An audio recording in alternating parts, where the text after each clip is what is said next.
I love Devil May Cry.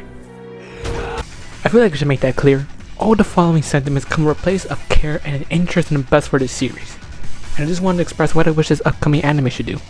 But before we can begin, I will spoil some stuff about this series, like the games, the tie-in novels, and mangas. Now, with that out of the way, I asked myself, what is it about Devil May Cry? Is it the rocktastic soundtrack? The endless possibility within the game's combat? The absolute stylish characters? Maybe for you, it's all that. Or maybe it's something that's completely different. Well, for me, it's all that. And one more thing. The fact that these games, when they actually try, can have such compelling characters. Their struggles, desires, strengths, weaknesses, insecurities, all of it. We have had 6 games, and alongside those games, we have had our fair share of tie-in novels and mangas, telling stories that the games weren't telling. And I feel like that's something the upcoming anime should prioritize. Instead of retreating things we already experienced before, I know damn well none of us left those games alone after beating them only once. That instead there should be some light shed on the more unexplored aspect of these characters and their world. One of them, for me personally, is Dante's upbringing after Mundus' attack. The thought of a child barely getting out of that hellfire and being forced to leave his heritage behind for his own safety, and believing he's truly the only survivor of his family. This could apply to Virgil as well. How would that affect someone? Assuming they don't do something like repressing it. Virgil, Dante, happy birthday. Wow! I want chocolate! No, I want chocolate! But we know damn well they ain't forget. Not to mention, only for Dante to eventually find someone, the closest thing they have to a mother figure, later down the line, only to lose her too. Nell Goldstein. I feel like there could be like a whole arc or something where they really give this part of Dante's backstory the attention and effort it deserves. In case you don't know or remember exactly, in the Devil May Cry 1 novel, Nell is the catalyst for Dante to remember who he truly is, you know, back when he was Tony Redgrave, and to re-embrace his other side once again. This one example I give you is but a drop of water in a whole sea of endless possibilities. This one example I give you is but a drop of water in a whole sea of possibilities. Third example, what I have in mind is with Lady, or should I say Mary. Imagine not just the physical torture, but the emotional, mental toll the tragedy Lady was forced to witness and go through to avenge her mother. After her father killed Lady's mother to gain more power. Oh, now that we're on the topic of Lady, why not talk about how the anime could flesh out her parents' relationship, and her parents' relationship with her. Maybe not give away everything to leave some misery, but enough of a glimpse to grasp how truly tragic the whole series of events is. It seems that these are the biggest motifs of this series: family, power, and humanity, or at least how the lack of humanity can lead to some serious bad stuff. The show needs to play into how the character's greatest strength is their humanity. Paying attention to those motifs can carry the show a long way, because without humanity, the power basically means nothing. Anyways, back to what we even talking about. The anime could be such a golden opportunity to explore that unexplored aspect of Lady, doing the character justice and being a nice change of pace from the usual Sparta family drama we've seen a handful of times. And speaking of the women that will make cry, there's someone else I'd like to mention who deserves a spotlight. Trish. Assuming they'll be in anime somehow. I know they haven't mentioned her, but hey, I can hope. Now, I'm gonna be honest, it took me a minute, since in the games, Trish isn't given much to chew on, but that doesn't mean something isn't there. And what I came up with, I think you'll find interesting. Like, how would someone learn to live their life after being made to be nothing more than a puppet?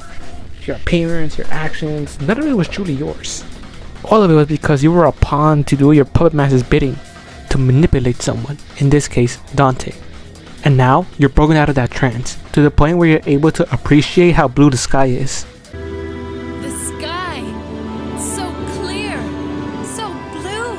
What's that like? How do you deal with that? What do you do? What can you do?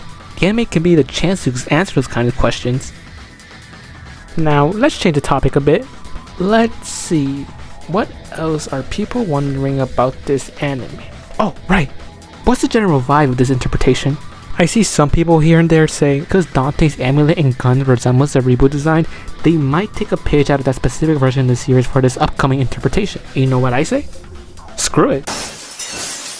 Go all out, man. Embrace what worked for that reboot, like the visuals, and create some weird fusion between the two.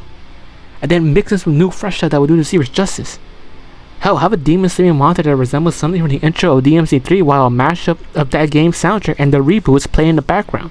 Something that calls back to the visions and style of Hideki Kamiya and Hideaki Itsuno.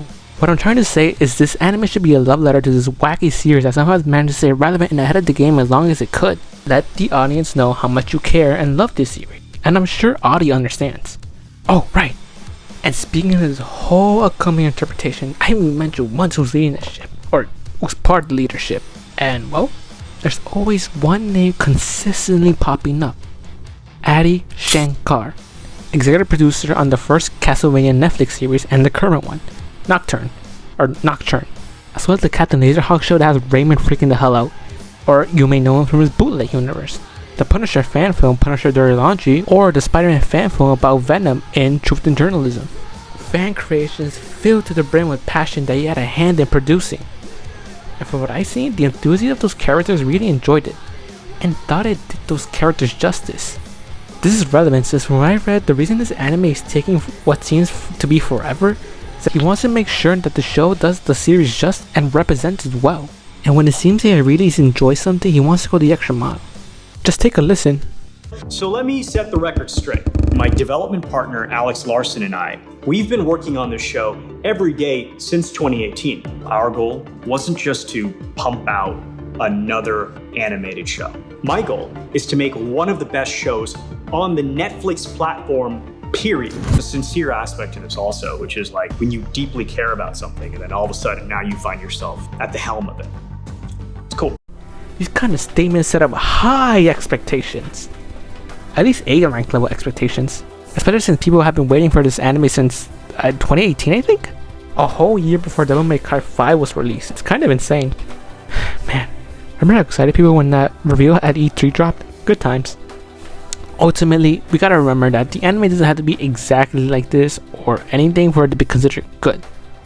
Do I think they might do something like what I came up with? I don't know.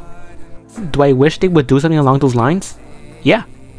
As long as they do a good job representing these characters in their world in a new way that fits them, I think I'll be fine. It could be easy to blame a sole individual or a thing as the reason why it doesn't end up right, but you gotta remember, this is all a group effort. Saying all of this so the show can be devoid of criticism, but so we can approach it reasonably. Cause, man, making things as difficult as all hell. Anyways, I just wanted to put my thoughts out there. Let me know what you think this show should do. Thanks for listening.